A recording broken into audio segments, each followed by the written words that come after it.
Welcome to Desert Wanderers, produced by Salt and Light Radio. If you're new here, we bridge the gap between you and the person in the pew next to you. I will be interviewing priests, religious, and laity in our local Boise diocese, asking questions that'll help you navigate your vocation and help build community wherever you are with whatever resources you may have. Let's build the city of God together.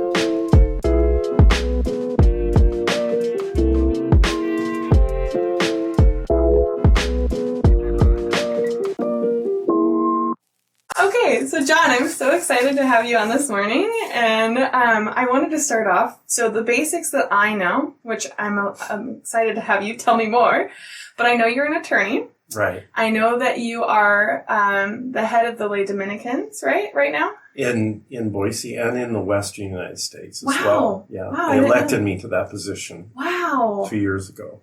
Okay. So that's beautiful. Yeah. And then the last thing I know, and we can talk about all three of these in different parts, but sure. The last thing is I have heard, I think I read in the register that you are working with or leading the Right to Life. Yes, I am the interim president, possibly the next president of the Right to Life of Idaho.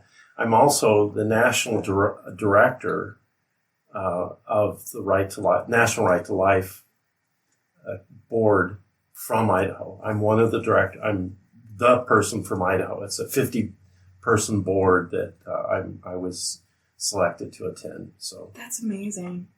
I know that we wanted to talk about the Lay Dominicans, but I just found out about the Right to Life thing last night. So with that being said, I just have a couple of follow-up questions on that. Of course. So yeah.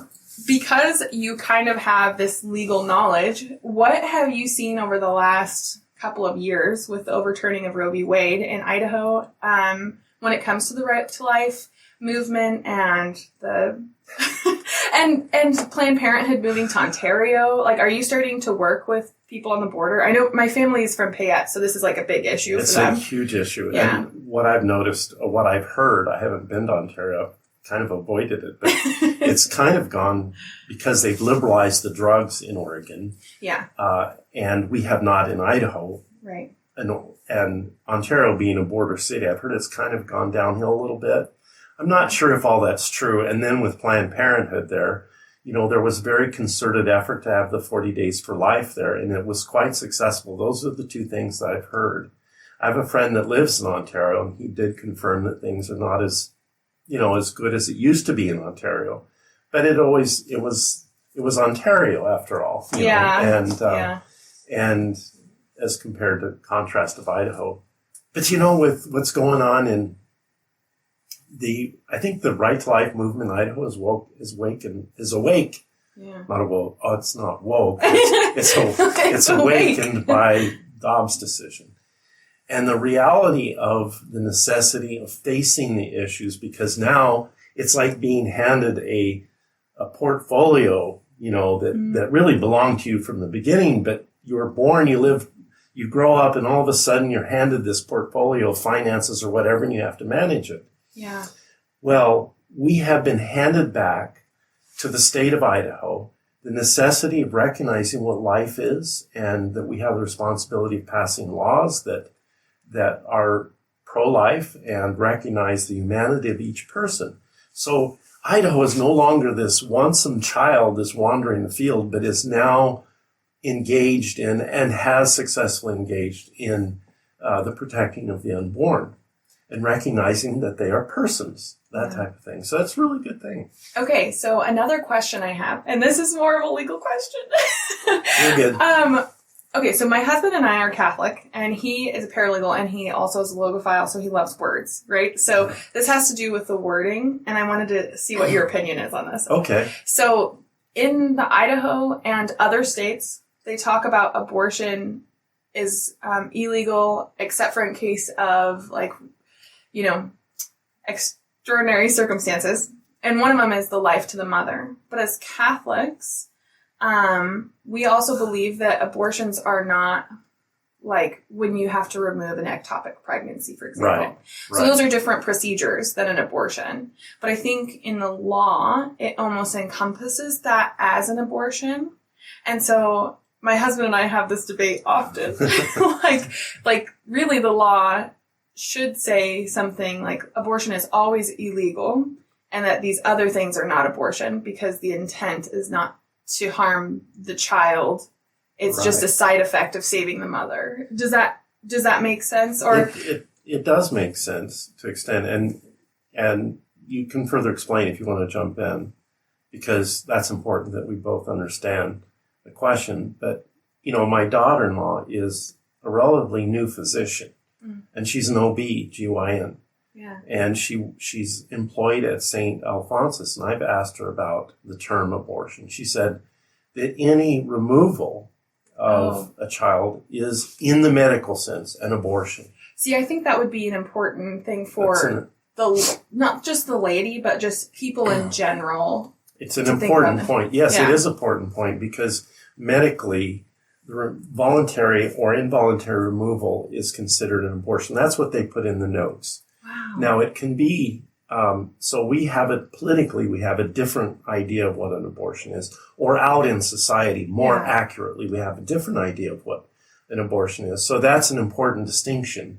So when I think you hit somewhat nail on the head when you say we have to separate out what those are, and when there's an abortion we want to prohibit, or in protecting the child, and then there's other times when the child is spontaneously aborted, or there's a type of an abortion that occurs that they name as an abortion, but we wouldn't normally think of that as an abortion. So, and I know that you're not like a medical professional, so there's a lot of, and I think that's something that's really important. I learned this from my husband, is that words are very important when it comes to medical, when it comes to legal, and when it comes to how we talk, because they're all different.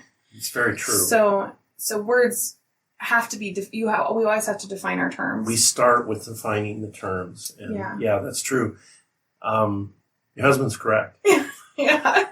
One of the things that the battle right now is over the health of the mother, what that means. Right. Roe v. Wade had an accompanying case with it, and most of us rarely read about it, but it was Doe v. Bolton. And they're right next to each other in the court, in the law reporters of the time, U.S. reports.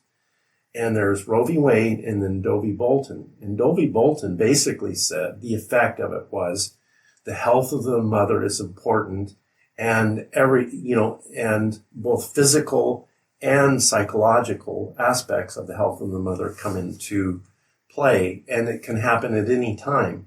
So in reality, what Doe v. Bolton, let me start over and say that Roe v. Wade set up this trimester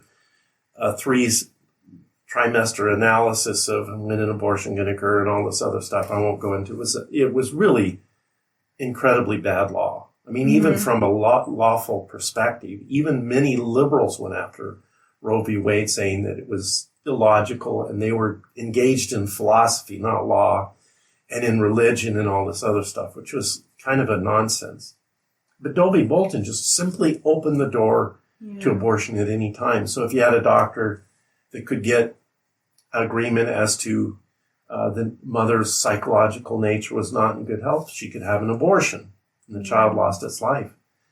So the United States became suddenly, in the drop of a hat, a very liberal, open society for abortion almost at any time, in reality. So another question, and this has to do outside of the United States, so I'm not sure if you have an answer. But do you know what the abortion stance was in other countries at this point? Because I know that prior to Roe v. Wade, it was basically illegal to have an abortion in most, if not all, states in the U.S. Is that correct? That's correct. I think there was 4, maybe 5 that had, including New York and Oregon, had some openness to the commission of abortion. Across the world, it was obviously not as favored or as rampant as it is now. And as the United Nations and agents of the United Nations are trying to push on some of the countries such as in Africa, etc. But England had it, and I believe Canada had it. And that, I think, occurred in the mid-60s. Okay. So it predated it pretty substantially. Okay. The Canadian Supreme Court expanded it much more at a later time. But yeah, the door was open before Roe v. Wade. Okay. I was just wondering because I was wondering if the United States influenced that or if the United States was kind of influenced by others. I was just thinking, but very small random thought. I think there was a stream of thinking. There's a book called The Brethren, and I encourage anyone to read it because there's an entire chapter committed to about the history of Roe v. Wade and how it was written. And I can't recall, it's been a few years since I read it, but it's important to understand that based upon this book, at least what I read, it's called The Brethren, it was a certain degree of conspiracy involved. I'm not as conspiratist, but I'm talking about literally people working together to get abortion legalized in the United States. It wasn't the result of a spontaneous legal decision that came down from the Supreme Court. It was being worked on for a number of years. Yeah. Carrie Gress, this is a fantastic book. She wrote The End of Woman, how crushing the patriarchy has destroyed us all, I believe is the title or something like that. Fantastic book. I bought the book. It's on my stack. Of things to read. It's a very good one. I loved it. I think that she does a really good job. Basically the first 2/3 of the book is just a history of when people attribute the word feminism to have come about. So she starts with, I'm going to not remember the names, but her name's Mary. I remember her first name. Starts way back, and then her daughter was also named Mary, and she married the guy that wrote Frankenstein. Oh, yes. He's the one that, wasn't she the actual author of Frankenstein? I think they co-authored. Yeah. Okay. I think maybe she wrote it and I can't remember all the details. The fun part about Frankenstein, it was authored by a woman and with her husband. Yeah. So, I mean, that's kind of the fun fact. Yeah. So what's interesting, though, is she goes through this whole history of when, and I think it's important to note that she's pointing out when the word feminism is being attributed to a person. Oh. Because I don't think they would call themselves feminists, right? So I think that's a new modern term, right? And so they wouldn't, this is what people attribute the beginning of feminism to, right?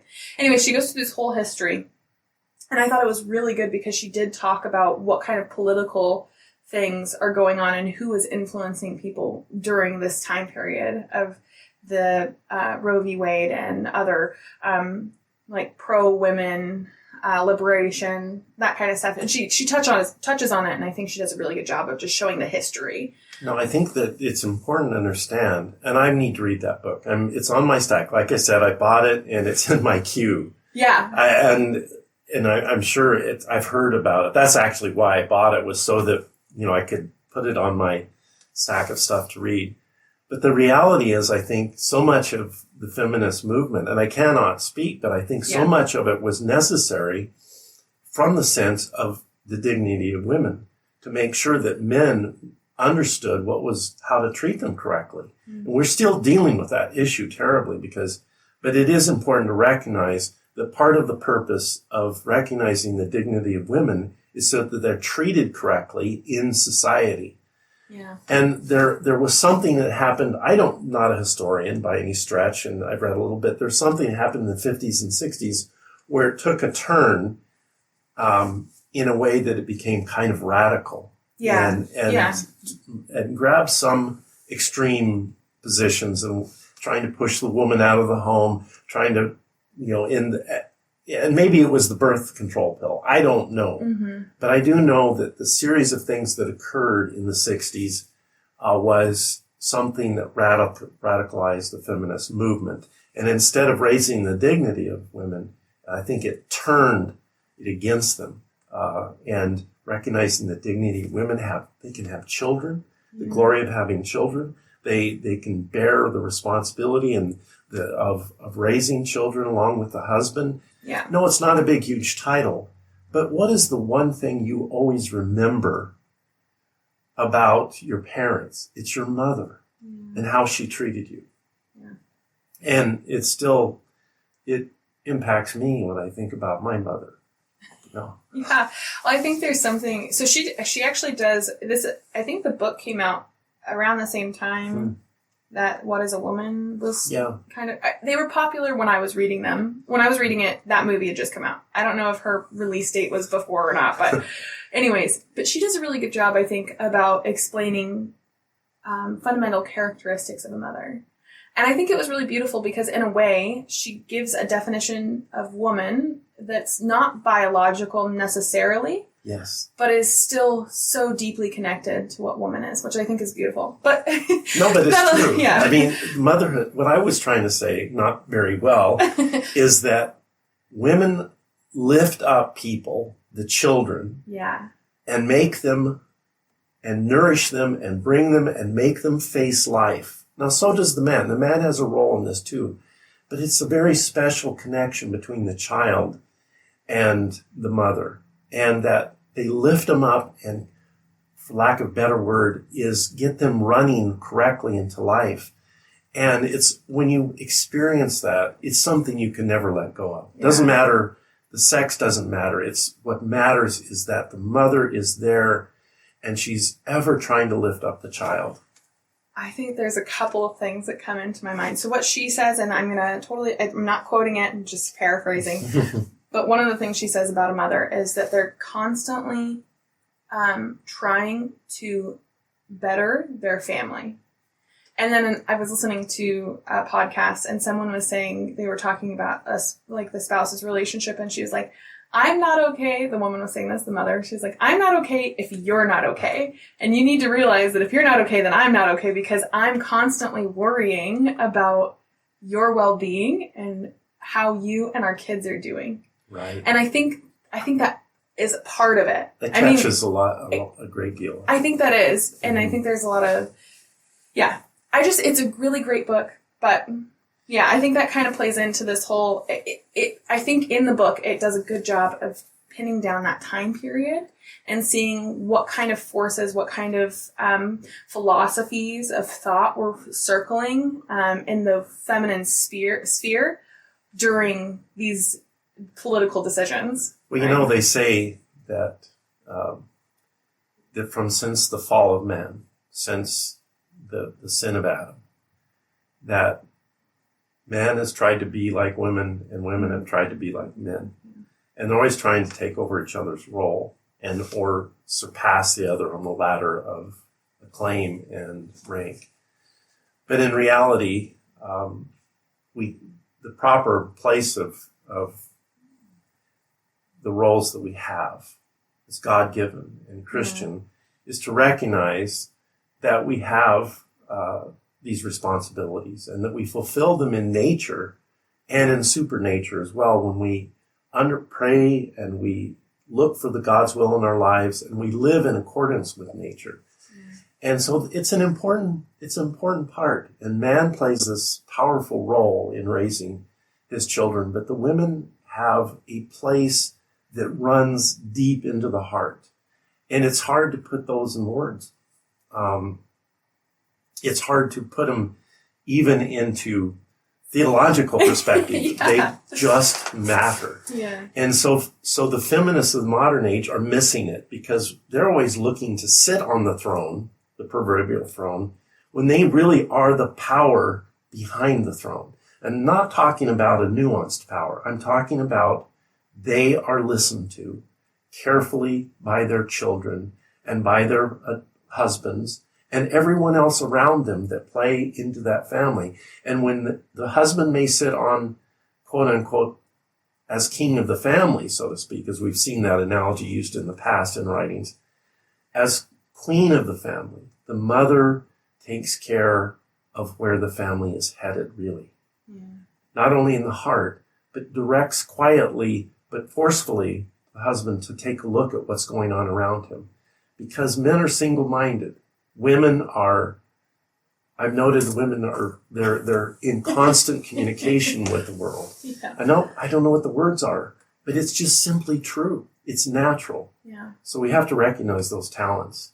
Yeah. And I just love, it's how we're built. Yeah, it is. It's beautiful. Mm-hmm. Yeah. I love your point about nature and supernature because I think oftentimes obviously I think this is not debated, but I feel like we are in a post-Christian world. Oh, and so I think the supernature is often forgot, And so I think that's a really important part that you brought out, is we have to think about, not only is there this natural thing that we have, and that we're working in, but there's this supernatural thing that we're working with, right? And it's very apparent. I mean, obviously, supernatural is something we're engaged in constantly because our souls are engaged. Now, we use that term, but in the post-Christian world, pagan world, there are young men and women who recognize that there's more going on around them than simply the skin and bones and the flesh.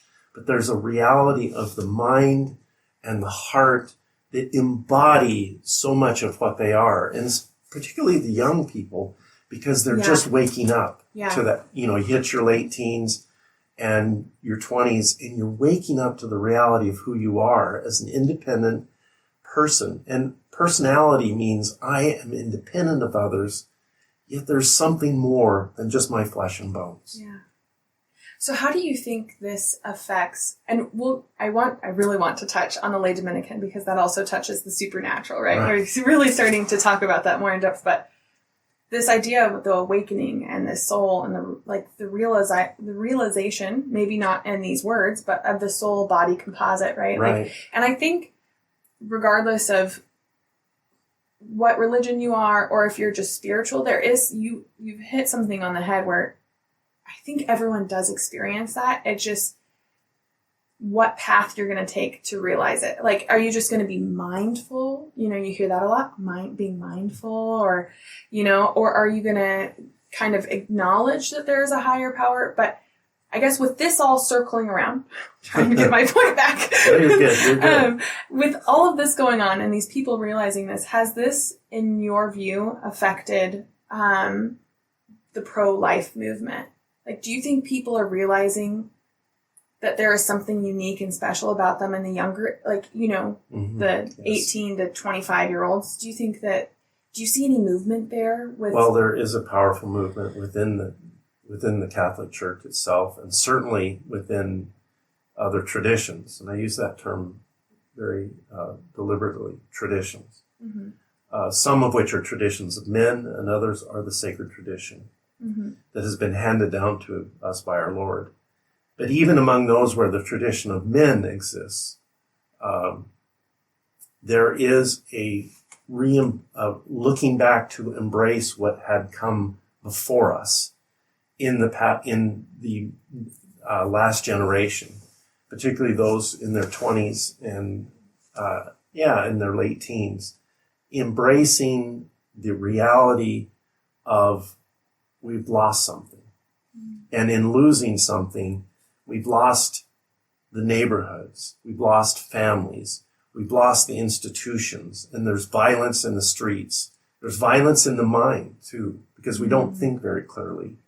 And we have wantonness and wanton politicians talking about freedom to commit an abortion.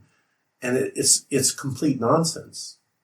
It's illogical. So there's all this swimming around them, and they look back proverbially at what was behind them, and they try to grasp at that and try to reach that reality. That's what we see in the Catholic Church, particularly, those who try to seek out orthodoxy. The truth, the devotion, and the truth. This is where the Lay Dominicans can come. But not necessarily. This is a great question, but I think this is a real movement happening. And if those who are like me, my age, or don't recognize this, they're going to lose it. Mm-hmm. And we are kind of losing it. You see it somewhat in the traditional movement of the Catholic Church, where they're trying to grab with the Latin Mass, the ancient Mass, or reach for the orthodoxy of the new Mass, the new tradition, and try to find the pastors and priests and those who teach the truth unabashedly. There is a love for the truth that is particularly true among the young. St. John Paul the Great recognized this in his writings, that children and young people look for truth. Yeah. They have a yearning, a love for it, particularly those of the faith, because they've been baptized into it, they've been confirmed into it, and they seek it out. Now, eventually, once they start meld into the world, they kind of lose that. Yeah. When you hit your 18 to in your 20s, you're still hunting for the truth. So the foolishness that we pass through, particularly what I passed through, 70s and 80s and 90s, where the church was full of kind of a certain nonsense, you know, the banging on the guitars and the poor talent and the clown mask, just the kind of nonsense that danced around. It's like, oh my gosh. Yeah. I remember, and that's part of the reason, because I joined the Dominicans when I was very young, and relatively young. I mean,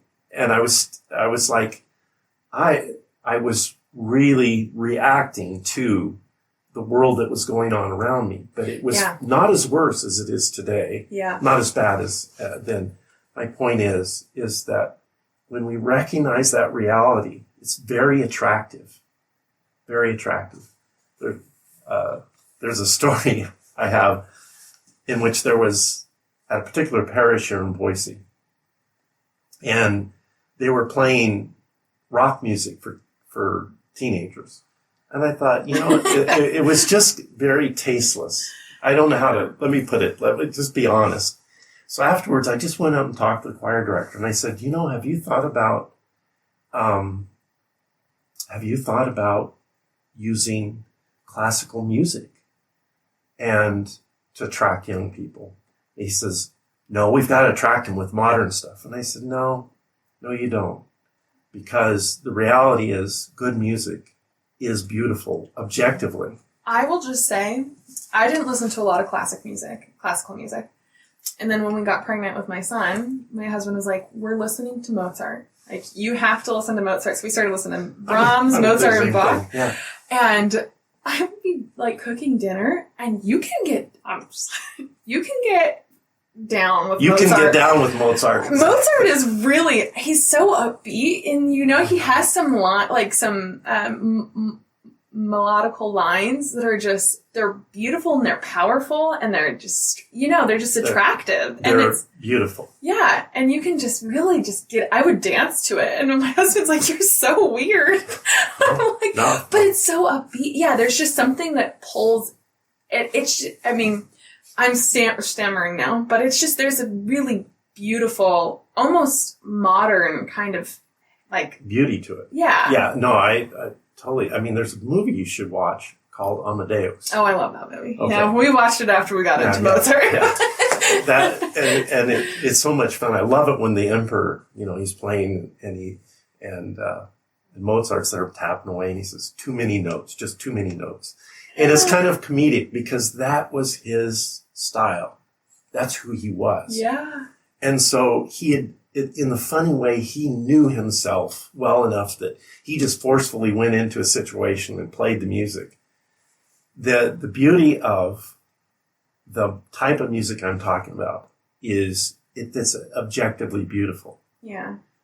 Versus the subjectively tasteful of rock music or the like. Now, I like some rock music, don't get me wrong, but in this distinction, I'm trying to tell you, or for myself say, there's a beauty that's objective and there's a beauty that is subjective. Yeah. Well, and the other thing about this, going back to the nature versus supernature, right? Right. I remember the first time I experienced, like, it was a Novus Ordo Mass, but it was really reverent. Right. And I just remember being like, at first I was like, what is this? This is weird. But there's also this thing, how do I want to say this? When you're talking about music, right, there's like natural, like you said, like subjective, and then there's this supernatural music. And when you go into church, there's something that, even if you don't realize it, like I didn't realize it at the time, but when I was going into that Mass, I was really pulled into the supernature of the Mass, right? And I think that that's something that's kind of beautiful. And I think that's what's attractive to the younger people as well. Correct. And I can't speak for people younger than me, but when I experienced that, it was the first time it felt like I experienced something out of this world. Yes. Do you know what I mean? Like, no, I do. Yeah. I do. And it's you take a look at some very beautiful music. And I don't want to be I think just say it this way. So much of I'm looking forward to the time that they get out of Oregon Catholic Press music books and move into the more substantial music that that should meet this generation, because Oregon Catholic Press authors in there of music, those who have crafted that music are now 40, 50, 60 years old. And I'm not old, but the music is like 50, 60 years old. Mm-hmm.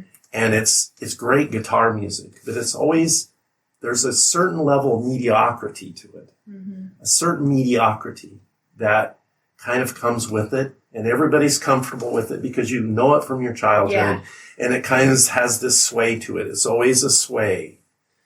But the beauty of How Great Thou Art, or the beauty of the music, He Leadeth Me, or these kinds of music that's age old.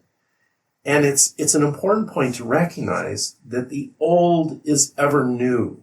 Yeah. And the new is ever old. Yeah. And the funny part of that is, I remember when I was on the building committee for Holy Apostles. This is years ago. And they were planning had this design for the church. And it was somewhat like Holy Rosary here in Boise, which to me was kind of like a spaceship, or not quite sure. It's very round, right? Where the congregation's around the altar. Yeah. Okay. And that concept is not the issue. It's just, it just... I'm trying to just like verbally visualize it for people, I guess, Well, if you step outside and look, it looks like a theater or a... Oh, is it more dome-like? I've seen pictures of the inside, but I actually haven't been to Our Lady of the Rosary, so... No, it's a beautiful church. They've worked well with it. Yeah. So I don't want to put in any way... No, I mean... But it's important to recognize. So I remember that talking about how this is new, and that we need to reach that which is newer. Now, what was I saying was I took a picture. I gave this presentation during we were talking about the design, and I found a picture of a statue from 1977 of a wooden statue of Jesus Christ. And then I found a picture of a statue from 1901 of the Sacred Heart of Jesus. And I said, this was like 2001, okay, or 1999. I was on this committee. And I said, what I need to do is show you what's really, really old. So I picked up the picture of the wooden statue of Jesus, and I said, this is old. Because at the point, that was like 20, 25 years old, right? And so they looked, okay. And I picked up the picture of the Sacred Heart of Jesus, and I showed it to the committee and said, this is ever new.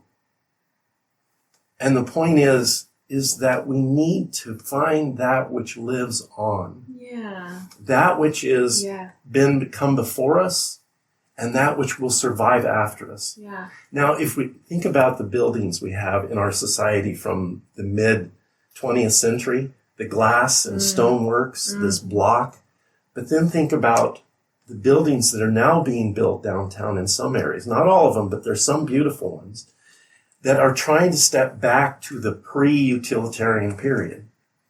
What I'm trying to say is, maybe in so many not so well words, is that the old, when done well, will survive the whims and whimsicals of modern society and live on. Yeah. And the other reality is that the mediocrity of the music of the 70s needs to go. It needs to pass away. It's time to move back to that which survived before it. Yeah.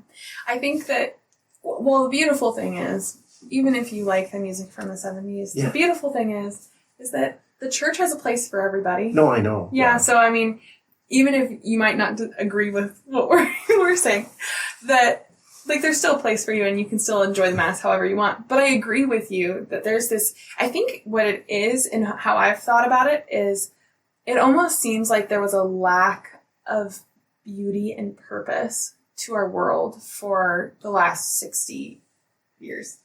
That's a bold statement. That's a bold statement. But And I think going back to like the younger generation, and I can't speak for everyone, but I do notice that people appreciate beauty. And one of the things I've noticed about Instagram is that you see, and maybe it's the algorithm playing to me, but I actually posted something of a really beautiful church.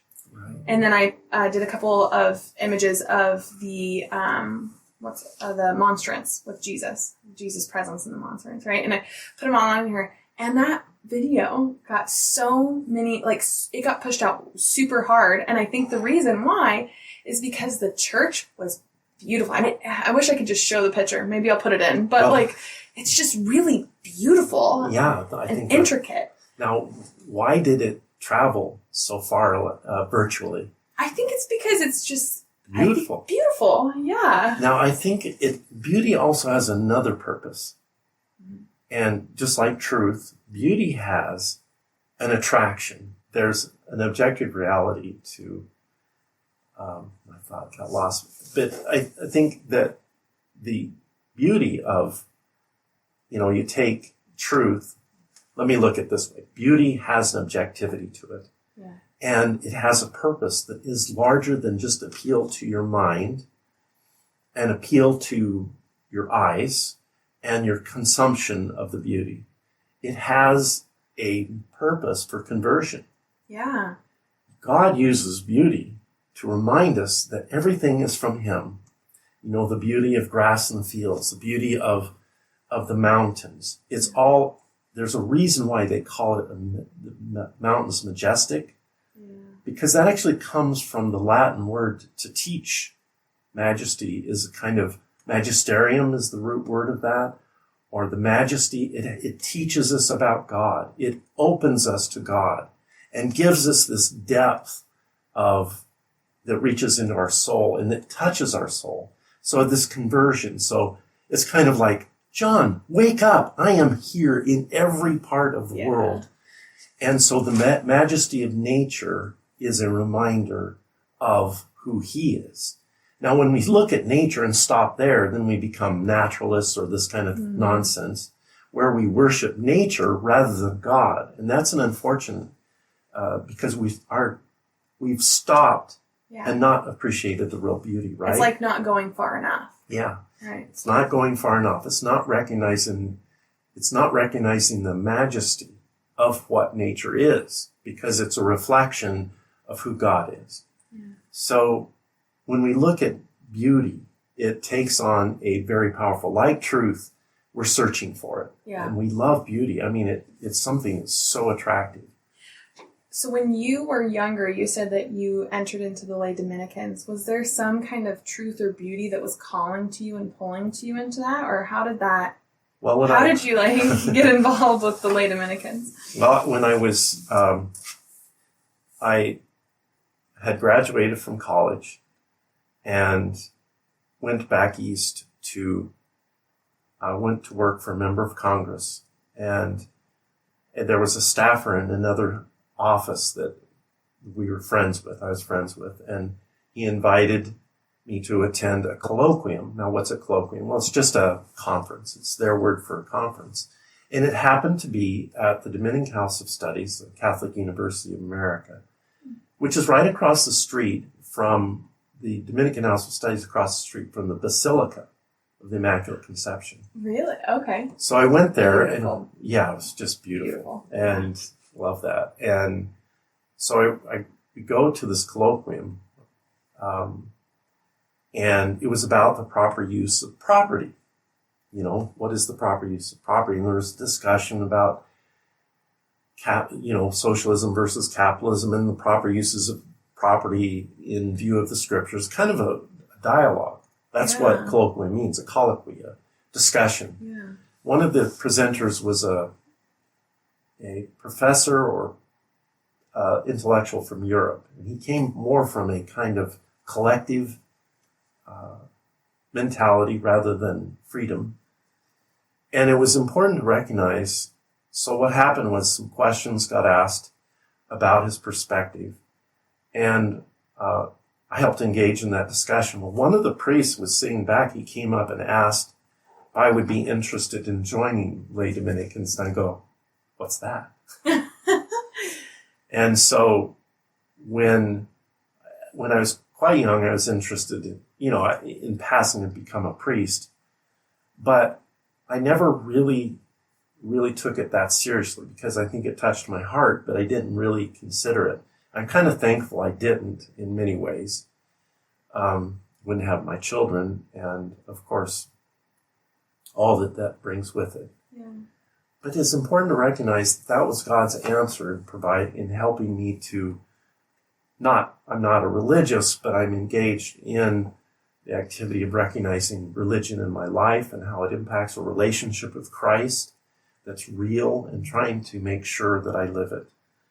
So what happened was I literally I wanted to know more. And it's an organization. He described it. And so I joined and went through a process of formation and was professed into the order. So I've had the brothers at Verboomspay on, and they kind of talk about the way in which you become a brother, right? There's the different steps. So when you talk about the Lay Dominicans, how does that differ? Is there, do you have a novice period? Do you have different vows that you take, and how does that look? Well, I invite you to take a look at our website. It goes through quite a bit in detail, especially your listeners. I can link it in the description. It's I'm responsible.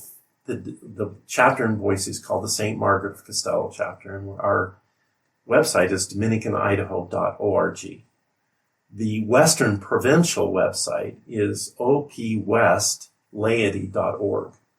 And you go to dominicanidaho.org, and it explains the process. And the first step is, if you're interested, they call it the postulancy.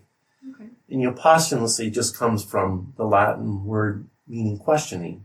It's just a question. It's like, I have this question on my head and I just don't know for sure. And so your mind and your heart's kind of directed in that direction, but you're not sure that's the correct place to go. So we call that stage the postulancy, and you become a postulant. And so it's just, we go through the basics of what it means to be a Dominican.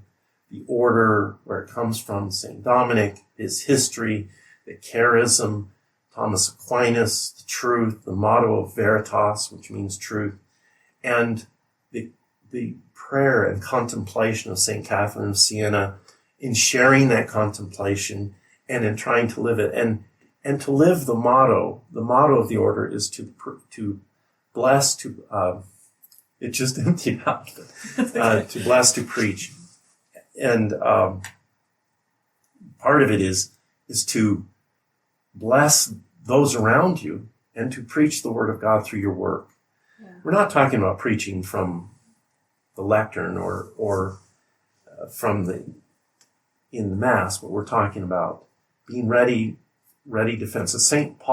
Peter says in his epistles, that be ready to provide a defense in truth and with reverence and kindness.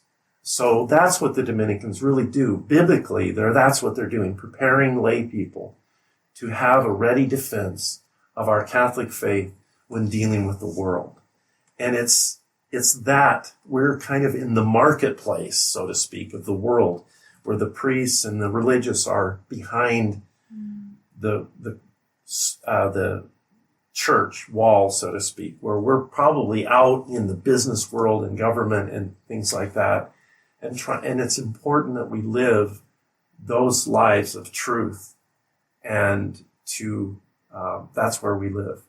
And so it's important. So when you're trained up in that. Now, the second is called novice, the novitiate. And that's a period of about 1 to 2 years, depending on where you learn deeper, more about the Dominican order and its tradition and the lay people. What role have they played since the beginning, since St. Dominic, time of 800 years ago?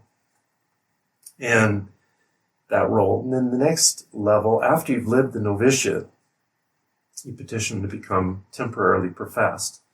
And what you do is, your profession is to say, for the next period of time, be it a year or 3 years, I will live according to the rule of St. Dominic. And the rule of St. Dominic is not complicated. It is a commitment It's a non-binding commitment. In other words, it's not binding under sin, but it is morally binding. That, we pray daily, we pray the office, and we go to Mass as often as we can. We pray the rosary daily and do certain exercises such as fasting and pray for the dead, those who have gone before us. These are very special things that we do to participate in the Dominican life. No, we're not in the cloister. We're not at the priory of the church of the Dominican order, but we are in our own cells, in a sense, trying to live that life. And we gather once a month. Now, for that temporary period, what we call temporary professed, you're still testing, is this something I want to live by? And finally, after no later than 6 years, and it could be sooner, you profess perpetually, what we call perpetual profession. And the point at this point is that you promise to live according to this life, in this life and into the next. And the life of living the rule and being conscious of our Christian life on a daily basis constantly. So how does this impact us practically? I'm an attorney. Yeah. And there's not a day that goes by that when I'm practicing, before I enter the courtroom or before I enter a hearing room or before engaging, that I'll stop to say a Hail Mary, that she prays for me as I enter, or that my words become well organized and not kind of fall over myself getting the point out, which happens to the best of us, believe me. At least I can only testify myself. But the reality is that's the practical side. And then when you're actually engaged in business, or particularly in government, where you see something that's of moral concern, I quickly can't give a good idea, but when somebody you work for, or particularly a client, wants to tell a lie or not live completely what would be truthful, then you bring it up and you tell them, I don't think this is a just thing to do. And you let them know. You don't have to preach to them. You just say, this isn't right. So we seek the truth in life, in the practice of life, not just in the realm of religion, but we seek the truth when we go outside into the world, into the marketplace of ideas, into the market of working jobs and titles you have and all the things that we do. Even at home, we need to live that which is truthful. And that betters everybody around us. I was going to ask, how has that impacted your family? I'm sure having a foundation like this has been helpful when you were raising your children. Yeah, my children they're wonderful people to be around. They're wonderful adults. And my objective was always to raise them to be understanding of the moral reality of life and to always work hard to believe in freedom, not only in personal freedom, but freedom in the marketplace literally in the economy, but also in the marketplace of ideas, to be ready to listen to others with that kindness and reverence that St. Peter talks about, and to be ready to talk about their moral life, as in contrast, because particularly today we have positions that are untenable. We don't need to confront them. We need to talk to people. Yeah. And we've lost that aspect. But to go back to your question that was an important part. And so Jesus Christ plays a role. We don't need to wear a banner over our head that says, I believe in Jesus Christ, because people when you speak the truth, they know there's something going on with you.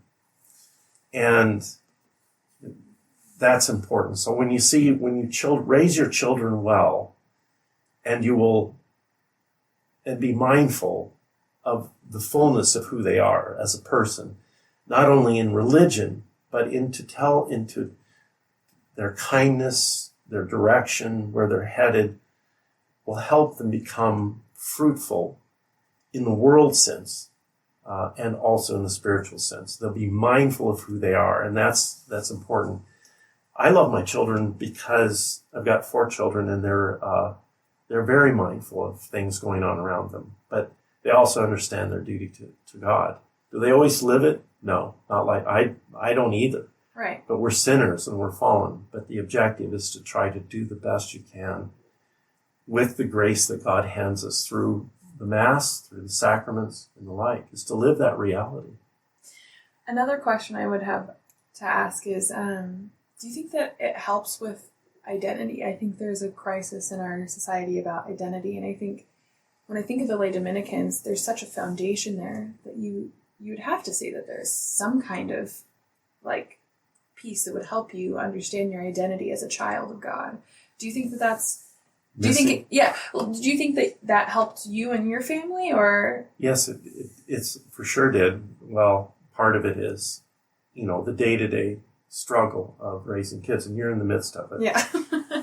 And you wonder, where are you headed? So that's where the ancient concept of virtue comes in.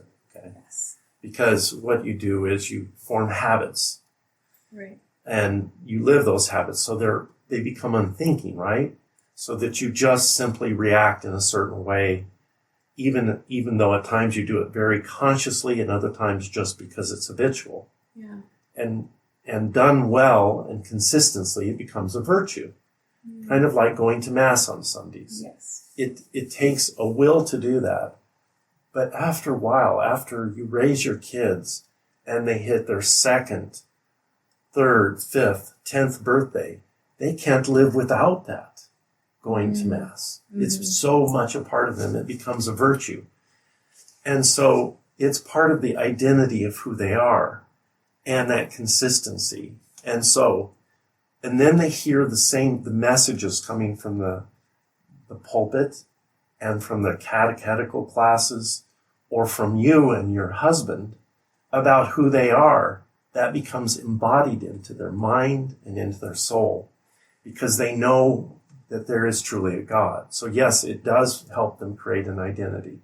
As to your question is what we've lost in society is that the nonsense of, it's just sheer nonsense out there. There's so much of it.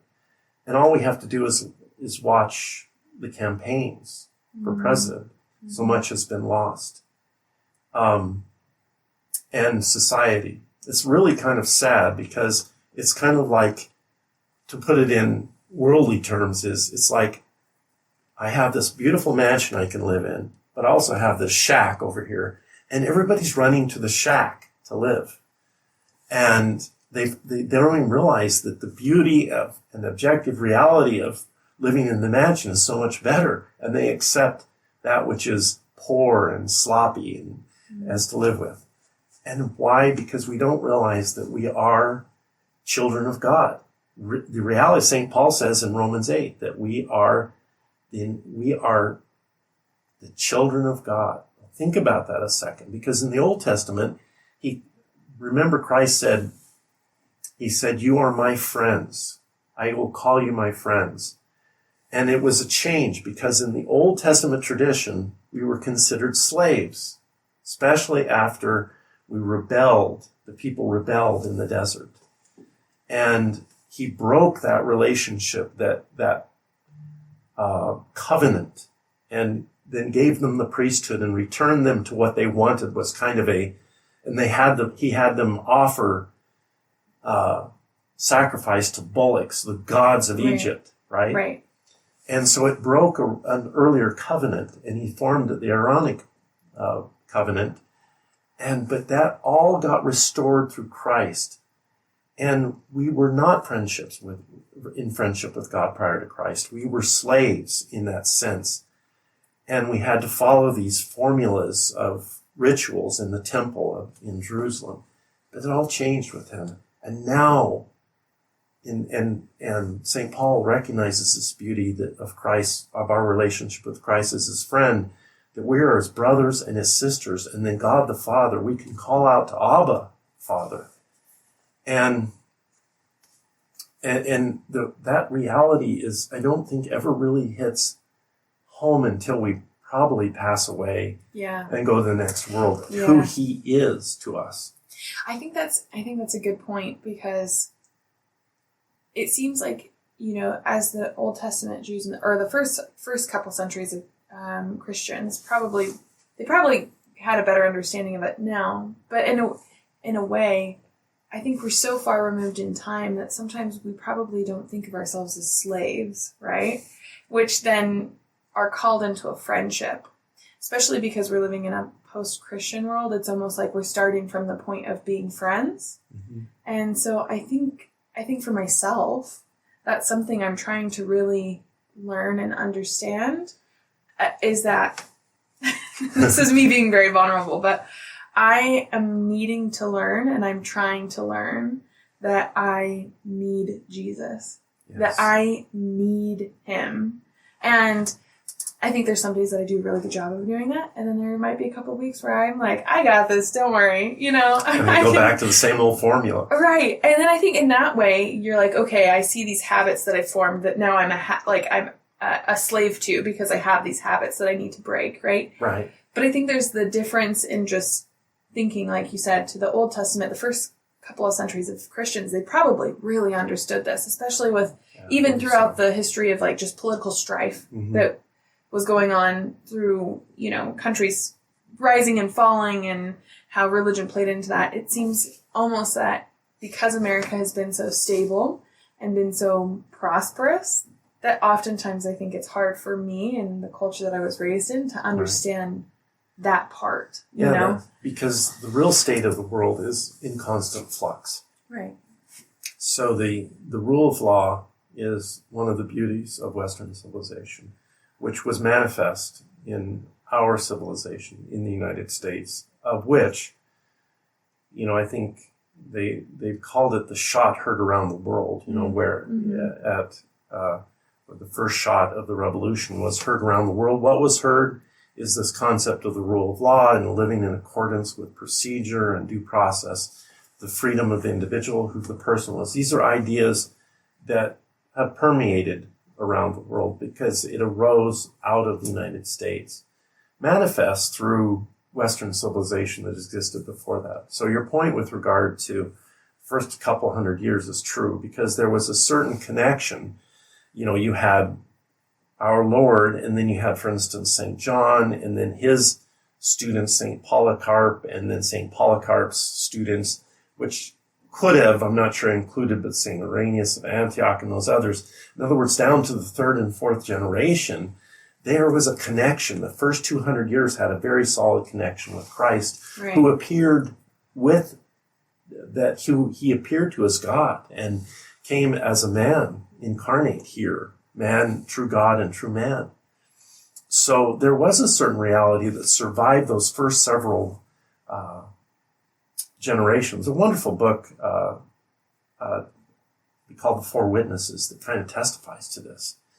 And I've given that to some of my Protestant friends, and some kind of like ignore me. But it's to call them to who they are, not to abandon the tradition of men that they're in, and to return to the faith of their forefathers, of Jesus Christ directly. So it's a really good point. So I think that what we're dealing with today, especially to go back to the question of identity, is to recognize, go back to the identity of St. Ignatius of Antioch, or St. Polycarp, or of even St. John. What did they know, and how did they live it? And what is that inheritance that we have abandoned? I do think that, and I've said this to other of my friends, but I think if I was Protestant, I know myself, and I need the structure and the rules. And I know my mom as an example. She was raised Protestant, and she was really beautiful and formed very well in her faith. My grandparents did a really good job with creating this personal relationship with Jesus, and she would spend time with him every morning, and made it such a powerful thing. And I think that was a witness in my life. But knowing myself, I'm probably more inclined to the sin of sloth. So I think that if it wasn't for the parameters of the Catholic Church, I would probably be like, I'm like Christian, right? And I just know that about myself. But I think that's the one thing about the Catholic Church that is I've found extremely beautiful and grounding is that, okay, maybe I don't understand that I'm a slave, right? And maybe I'm learning to do that. To sin, a slave to sin, right? And that's the point. Yeah. But, Very good. But the thing that I would say is that at least we have the succession of Peter, and we have these parameters around our faith that can kind of help guide and push us back to help us with that realization. Do you know? I do. Yeah. Your point is well made. My mother was raised as a Southern Baptist. Yeah.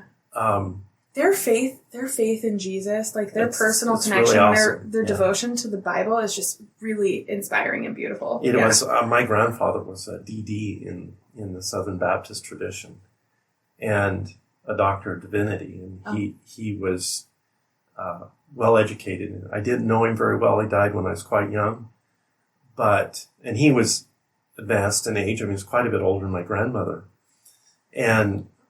But the stories is that he was quite the preacher and lived that life. I mean, with exactitude and that type of thing. The distinction comes, I think, in that it's relying upon the tradition of men to live. Let me give you an example. I mean, when we go to Mass, and that which is handed down to us by Jesus Christ himself, to do this in memory of him, and the reality of John 6, that the Holy Communion and the sacrament is truly God and truly man on the altar in the real presence. And this is repeated constantly. As it says in Malachi, there'll come a time when there'll be a perfect sacrament or sacrifice around the world. This is, I think it's Malachi 1:11. And this is the reality of the Mass. And this is going on around the world all the time. Yeah. And it's the same readings, it's the same acts, and the Mass is going on that's repeated, right? And it becomes a blessing because it appeals to God.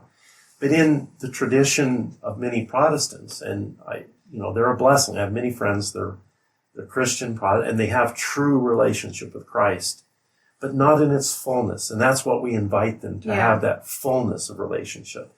But the funny thing is, just as a quick example, is because a pastor of a Protestant church struggles to have the right subject matter, to develop the correct, and he prays about it. I respect that, and develops the concept, but he cannot be consistent.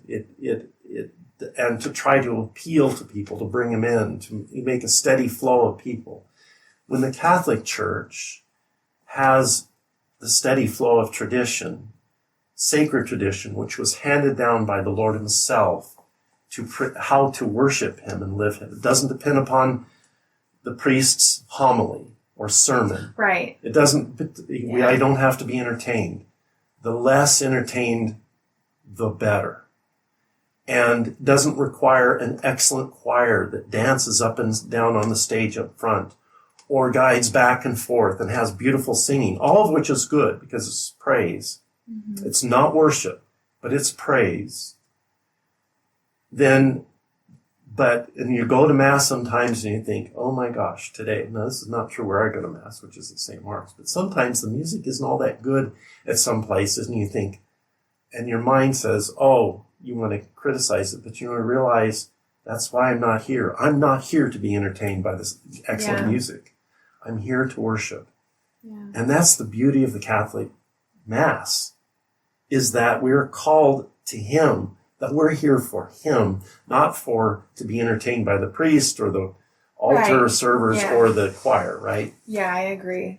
I think that was something I had to learn, which in a way is really freeing. So I had to learn that going to Mass is not necessarily for me. Obviously, you get graces from going to Mass, right? And there's a beauty to that. Right. But it's to go and experience God. And then in that, there's some freedom of being like, okay, this last Sunday, my kids did great for about 25 minutes. And then they were crazy. And it was really frustrating. And it gets frustrating because I just want to be there. But the thing is I'm there and we're showing up and we're teaching our kids, and although it's hard, they're I know. crazy and we're walking out and in and out and in, and the kids are wanting to leave and they're just being crazy and everything, but it's still beautiful because we're in that moment and we're going into a place.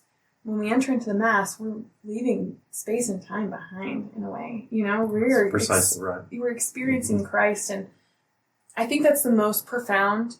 The biggest change, I think, as a parent, has been going to adoration, because when I go to adoration, I don't say anything. Like, I used to journal. I used to have all these prayers. Yeah. I just sit and I look at the monstrance and I'm like, I am so full of everything right now. Like, all I have is to just look at you. And that's but that's all he wants too. So I think that's been very freeing as a young person, is to understand that I don't have to do anything. I can just sit in your presence. Right. I can just sit in your presence. You know, and that's good. Just being with your best friend. I mean, you think of your best friend from high school or college, or even as an adult, and you think you can be with them. You don't have to say anything. Yeah. You're with them. And I experienced that in high school and college, being with guys that were, you're just there. And then to think how in perfection that Christ is our best friend of all, and all we have to do is just enjoy his presence. So when I do that too when I go to adoration, because I try to pray the rosary and do all this, and I thought, and you get this point, John, just sit there and it's enjoy hard. it. No, it's hard because your mind wants to run to do something. That's me anyway. It takes a decision. When you have little children, particularly up to 10, 12, you need that time to be quiet. Yeah. And that's the rest. There's rest there. Yeah. There's the Lord is present, and you're physically here with us, and he's physically with you. And so the beauty of it all is that is a time of rest, a time of relaxation. And it's as it should be. You're in prayer, and you're praying for your husband, for your children, for all the things that go on, and that it go well. And it's truly a battle. I mean, what you're in right now at this time of your life is a type of battle. No, it's not guns and machetes and knives, but it is the reality of your children and making the best step forward. And it's easy to think, well, I'll make it happen that way. But then when you have to make the decision and execute it, it's difficult. Yeah. So that's why that is one of the greatest things that you will be accounted for, I believe, personally, in judgment, is how we deal with those things to change other people's lives, and particularly your children. And it's something you'll never regret in this life, particularly, and I'm for sure in the next. But again, I think it's really the beauty of Christ and his church, because, again, for me, knowing myself, knowing how lazy I am, I just think that it's beautiful that we have something for everyone. So, like, if my husband loves to read, and so he spends so much time in scripture, and I'm more inclined to go to adoration or mass because, again, I'm lazy. I like to just consume it, I guess, in a way. No, that's good. It has its graces, believe me. But then there's also, as you know, because you're a Lay Dominican, there's the hours, the liturgy of the hours, which are also very beautiful, in the Psalms. And there's just so many pieces of our faith that can help guide us and re-ground us to Christ. And I just think that that's just something so beautiful about the Catholic Church. I think oftentimes I hear my family say, oh, the Catholic Church just has so many rules. There's so many rules to follow, and why don't you just be a good person and be fine, right? And part of me is like, well, yeah, but you're missing. There are rules, but it's like rules as in, like, I wouldn't let my kids go play in the street or on a highway because that's dangerous, and you don't want to mess with danger, right? Yeah. But at the same time, it's also like they're missing all the different options. You could, each culture has their own way of worshiping, right? And they have all these, like, little differences to the mass that make a huge difference, that they can connect. And God is calling us all in these different avenues, right? One might be the Lay Dominicans, one might be married life, or being a religious, or being a priest. There's the vocations, and then there's the broader, or not broader, the lower vocation, which is like our careers or whatever. And he's calling us to all these different places and to meet him there. And I just feel like, for me, the Catholic Church has given me freedom to be guided, but yet choose how to engage with Christ. That is a very powerful testimony. It's something you should testify to others about. The reality is, because, for instance, just by way of example, John 20, 21, 22, Jesus turns to the apostles. This is near the end of the book, and says, he says, I breathe upon you, and those sins that are forgiven, and those that you hold on to or held on to. Those are my words, not exact words. But the point is the forgiveness of sins.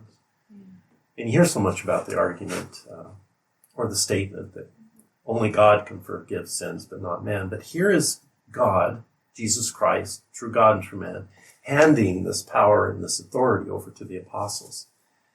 And here we have it manifest in the Catholic Church that recognizes, really, the only church within Western tradition, except for the Orthodox, that recognizes this dispensation of forgiveness of sins that Christ talks about. And we can go and to this sacrament and enjoy the forgiveness of sins. And it's a psychological, powerful, whatever the term is, of getting rid of the guilt and the things that have borne us. Because shame is a testimony of us as human beings, as Fulton Sheen said. It's one of the distinctions from the animal world, is that we have the shame. It's actually a gift, because upon it we bear the weight of something that we can take off of us through confession. And there's a beauty to that. So it's one of the aspects of the Catholic faith. Another is communion. It's the study of Scripture. I love the fact that your husband studies Scripture. I try to study it regularly as well. And it has a beauty to it. And it can help shape our lives. That's the one thing about our Protestant brethren, what we call our separated brethren, in that sense, is because they read the Scriptures and love it. Now, do they always get it? No. That's okay. But they have a relationship with Christ through the understanding of the grace of Scriptures. Yeah. And that's a powerful source of knowledge, right? Absolutely. It's not a Gnosticism, but there is a grace that is gifted to them through this reading of Scriptures. So it's very powerful. The fullness of it, the understanding of it, is in the Catholic faith, particularly when it's being lived with greatness rather than mediocrity.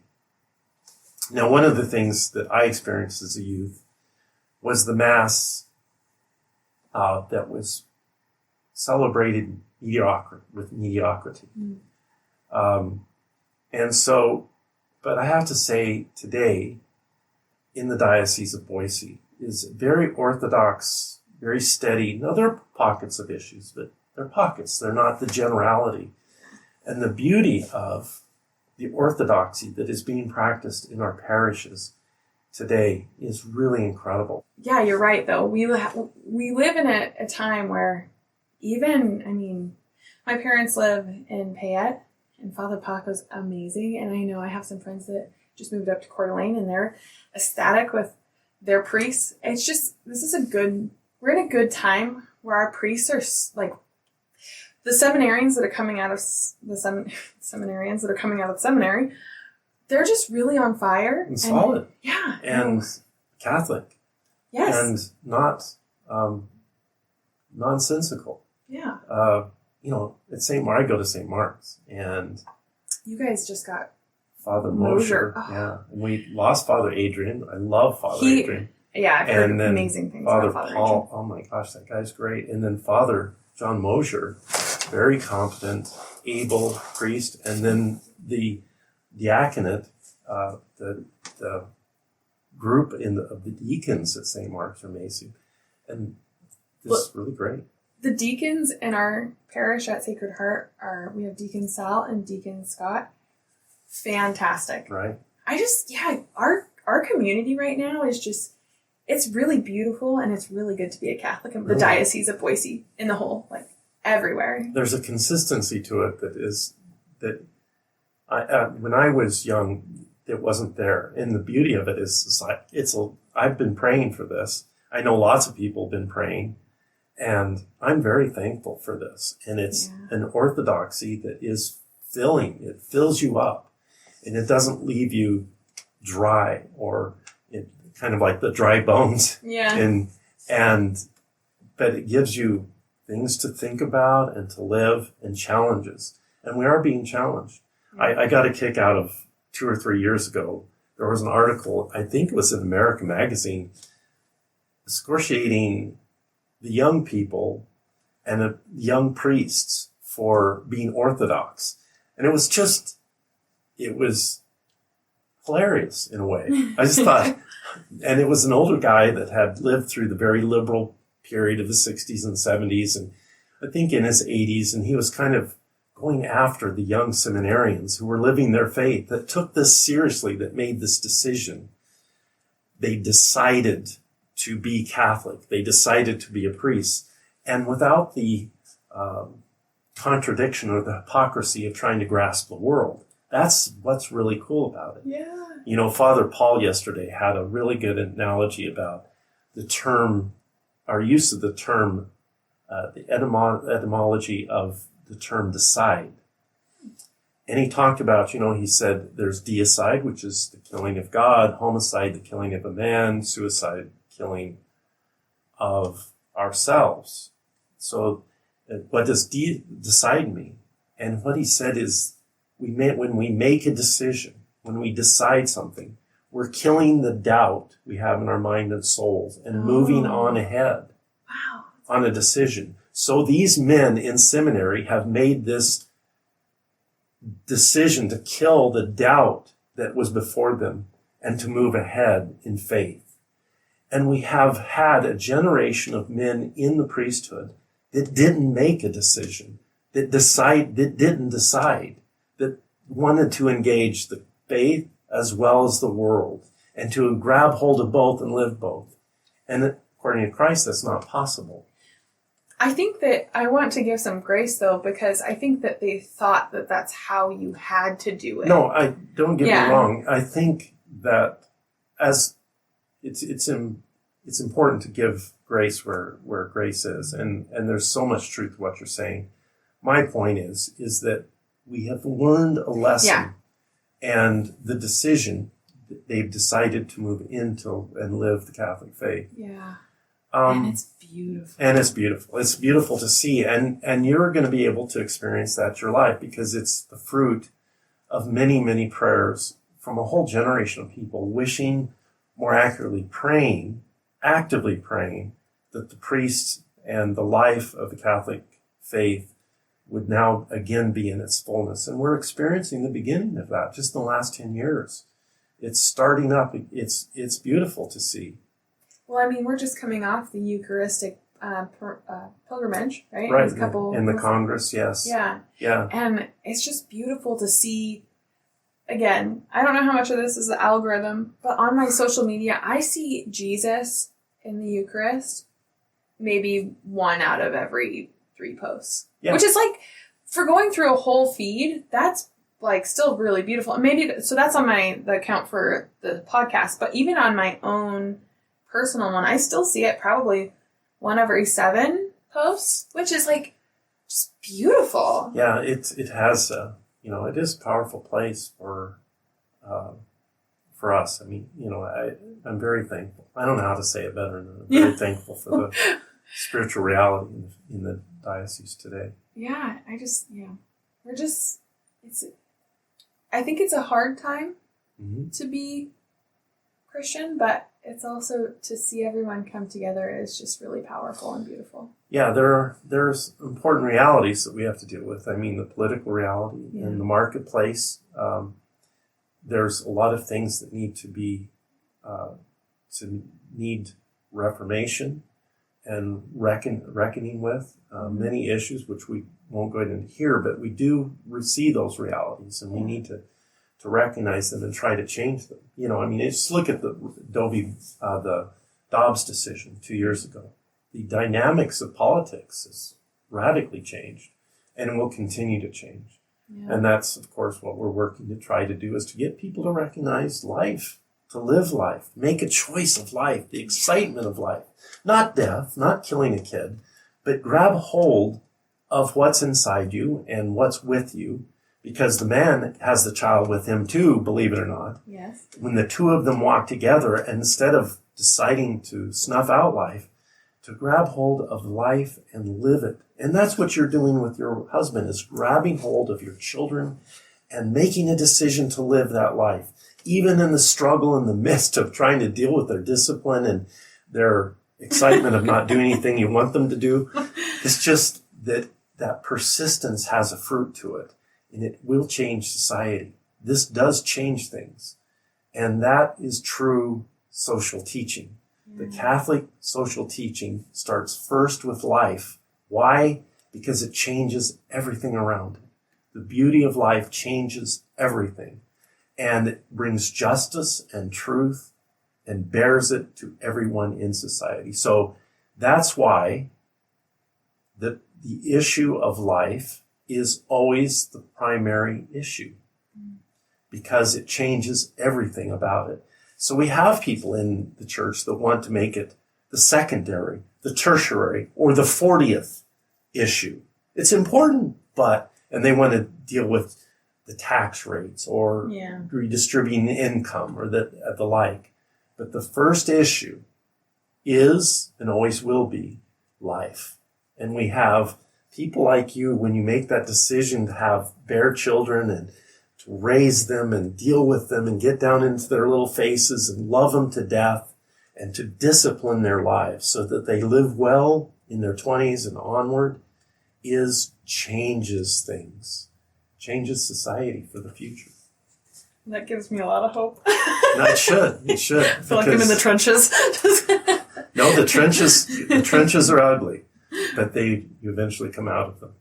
So as someone, maybe let's think about the listeners. So as someone just living their daily life, how would you encourage them to live their faith out in society? And I think you have a unique experience in that you are held to a certain vow.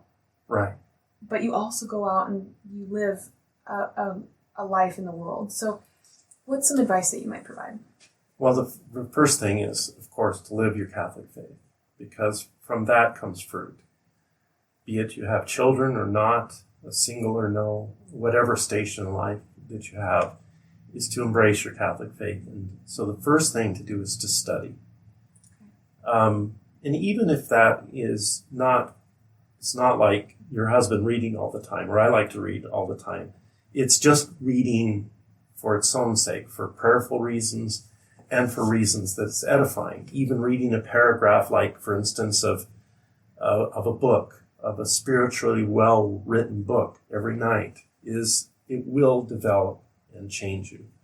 Number 2 would be when you're out in the world, be it, let's say you're a stay-at-home mother, and you're engaging, though, in some aspect outside, having coffee with your friends or after Mass, is to make a decision to show your life, your faith in the best way you can.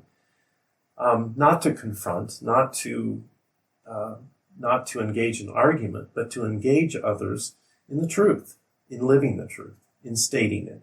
It doesn't have to be in your face. It's just saying something with, as St. Peter says, with kindness and reverence for another. And what he means by reverence, at least in my mind, is that you revere the other person.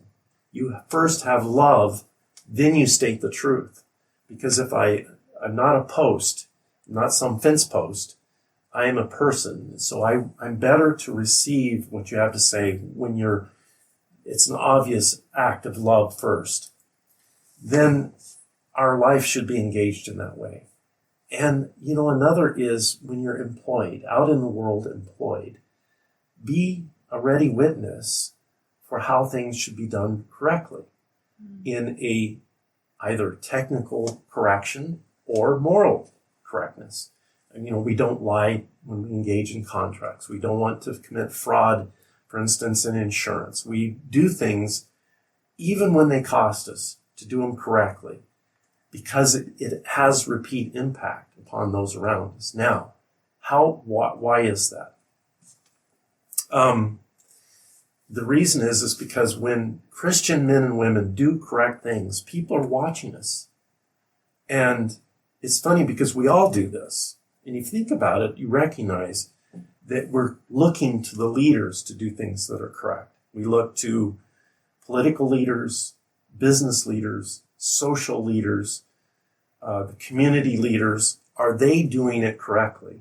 And they're easy targets for their opponents because we're looking for people who do things correctly, right? That's the default position.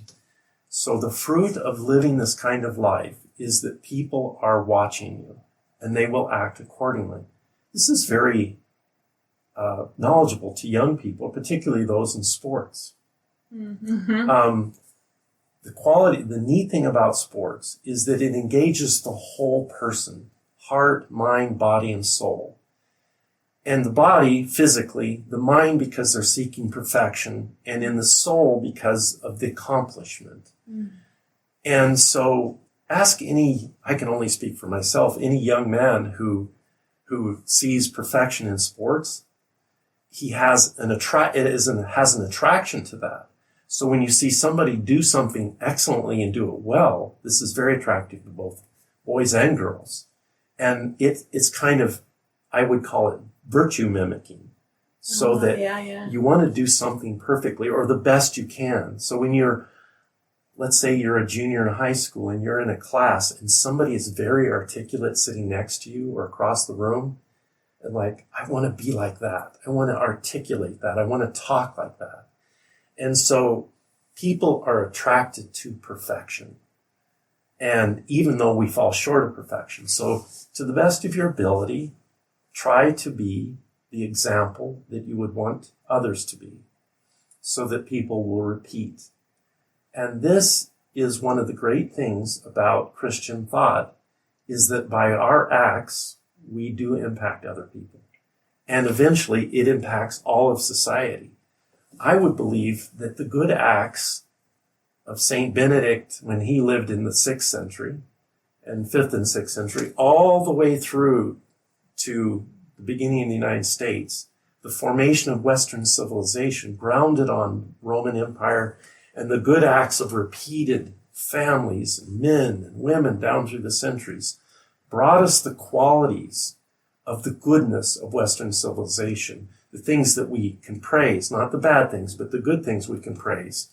And, the contract, the idea of a contract, where did that come from? Maybe I'm veering off a little bit here, but I make the point that when we do things correctly, we impact society. Yeah, absolutely. And so when we enter a contract, for instance, and we sign a contract and we fulfill what we said we would do, that promise fulfilled is the perfection of humanity here on earth. And it gets repeated over and over again. Yeah. I think the idea of contract came from Jesus Christ himself. I agree. He said, your yes be yes, and your no be no. What he meant was, when you say that yes, you will do something, then do it. And so this concept of promising, which is very human, it's not very animal-like, promising to accomplish an act is key. So we can live that religion in the marketplace, be it economic marketplace or the marketplace of ideas and discussion, how we approach other people. It can be in sports. It can be the perfection of our job, the perfection of raising kids, the perfection of fulfilling good habits that become virtues with our children, for instance, prayer and all this other. It's it's the whole person is engaged in life, and we recognize this wonder of life and bring it into us personally, then people see that. They love it. Yeah. There's nothing quite like a woman full of life when you see them on TV and stuff. I mean, it's just something about that. They're very spiritually attractive. I mean, and of course men too. I mean, they have this powerful connection. They've pulled in all the aspects of what's spiritual and soulfully into who they are, and you can see it. Yeah. The thing I like that what you said about contracts. Yeah. Is it's almost like sometimes I feel like I was in sales for a little bit, but one of my favorite jobs was actually working for my dad. He had a metal fab shop. Cool. And we would build conveyors. And the best part about it was completing the conveyor. Yeah. And watching it. You see it, you've created it, you've completed it, and then you left. And I think the same thing about contracts. When you complete this and you're engaging in the perfection, really you're kind of glimpsing at what God did when he created everything, you know? No, and it's true. I think that's why I loved what you said about it being part of your soul. Yes. Right? Yeah, it's beautiful. It's a very good image that you've created. You know, and all of us have this kind of gift that we are engaging with God in. I don't know how to describe it, but for me, it's like I love research and I love reading. And when a great question comes up, it doesn't have to be religious. It can, and all of a sudden I'm turned on to try to find the answer. And it's like, where did this come from? I have no idea. But other people just detest this research. Oh, no way. So each one of us has this gift. The other thing that I wanted that you brought up in my mind, very good statement you made, is with regard to the building of things, fulfilling things, promises, that's who we are.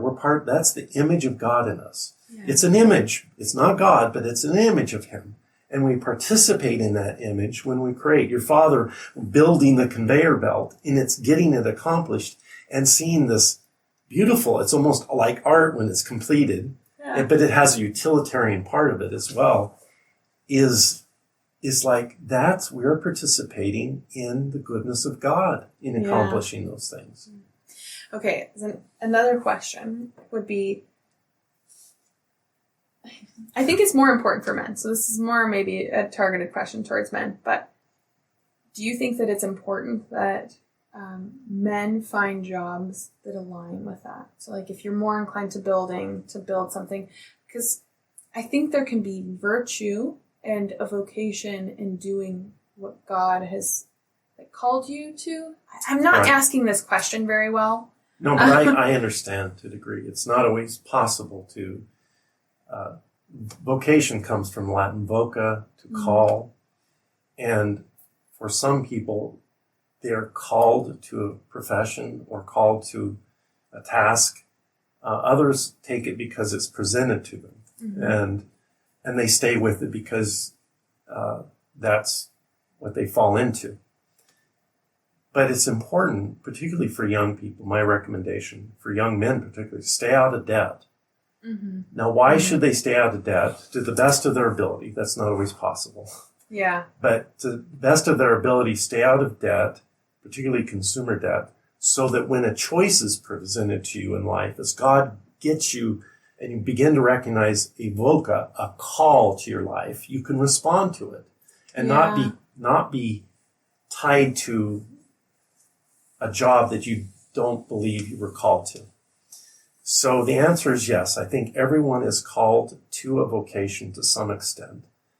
For me, ultimately was as an attorney, I believe. Yeah. And the love of the law, the love of our country and its standing. I taught at Boise State a number of years in government and the Constitution and the basis of our civilization here in this great country, which I love and I think deeply respect. And so there is a call for each young man and woman, but particularly men in one sense. I had a friend in high school that got straight A's. Things just came easy to me. It didn't come to me easily. And he ended up working as a lineman and made a great career out of it, made a lot of money, did very well. And it was a physical job, but he retired a few years ago because he could. Yeah. And he fulfilled it, and just hit it outside the park, so to speak. And he loved that job, but yet he could have done anything according to his grades. Yeah. So there is something for all of us. God does want it for us. Now, how do we get there? I don't know. Sometimes it just doesn't. Sometimes it takes a while. Do you think part of that would be like the more focused you are on Christ, the easier it would be to hear those calls in your, more secular parts of your life, right? Yeah, I think prayer is key. Yeah. I mean, without that discussion with God, and that discussion doesn't have to be going to church, falling on your knees, although that's a good thing, to go before the Blessed Sacrament and spend time. It's just on your way to work praying, praying the rosary instead of listening to the radio or whatever, or stopping before, even in your early years, praying in the midst of whatever task you're doing. Yeah. And God, is this what you want me to do? I mean, I worked in the grocery business as, 18, 19, 20 years old, and in a restaurant too, when early teens. And I used to pray, God, is this what you want me to do? And I want to do what you want me to do. And in college, eventually, obviously ended up in law school, and realized that this is where I love it. Yeah. But it was an answer. It does take. So do pray, and keep looking. I mean, that's the thing. Sometimes it's not easy. It wasn't easy for me. Okay. So if someone is looking to maybe get connected with you, to ask you some questions, what's the best way that they can contact you? Is there an email or something that on maybe the Lay Dominicans site? Yeah, or there's a couple places. One, I would urge them to contact. First thing would be the website, dominicanidaho.org. There's a lot of information on there. We have a lot of writings from members that you can get a sample of. You can kind of get the purpose and the reasoning behind it. Yeah. There's a prayer that we have, St. Margaret's Prayer Mantle, which was run by one of our women. And it's a beautiful prayer, and you can put your prayers on there, petitions, and just list your first name. Those are ways to get to know, and there's some in-depth reading present on that website. So you can go as deep as you want. And also the process of becoming a Dominican. So it's a good source of information. There's always questions, and I welcome them. Serving in the position as president of the Western Province of the Dominicans, I get a lot of questions. I'm sure you do. And so I can give you my email. It's John. It's very simple. It's John, John, at Keenan.org. KEENAN.org. And then can people get involved with the pro-life work that you are working with? Is there any volunteering that you guys have available? Yes, we do. That's a great question, because things are, because of what's going on, because of Dobbs' decision, which unraveled the Roe decision and returned it to the states. The states are now becoming more active. They're no longer asleep. Yes. In one sense of the word, becoming very active. And that would be to check out Right to Life of Idaho's website, RTLI for Right to Life of Idaho.org, RTLI.org. Very simple as well. And there's information on there as to contacts and who to get a hold of as to getting ready. And we are, because things are happening. Yes. We are getting wound up. We're getting more organized and becoming more present. We want to become a source of information, encouragement, stories, and become a source of a change in the hearts and minds of the men and women in the state of Idaho. That's so beautiful. Thank you for all the work that you do. Thank you for the pro-life work that you do, and thank you for the work that you do with all the Lay Dominicans. Just thank you for that work. It's very beautiful, and I appreciate it. Thank you. I think it's the issue of life can never be put away. It'll always come back. Like truth, it'll always pop up. So we want to be a part of that. And as far as St. Dominic, he loved the truth and he could never let go of it. And he loved people and he wanted the word to go out. So that's what we're doing. Yeah. Thank you. Thank you for being on. And thank you, Natalie. Yeah. Yeah, of course. Enjoyed it very much.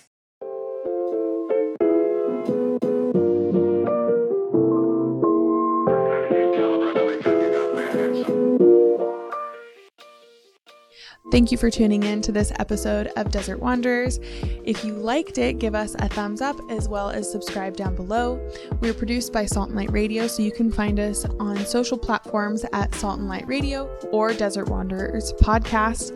We produce episodes every week and we launch them for you on Wednesdays. So make sure to tune in for next week's episode and we'll see you then.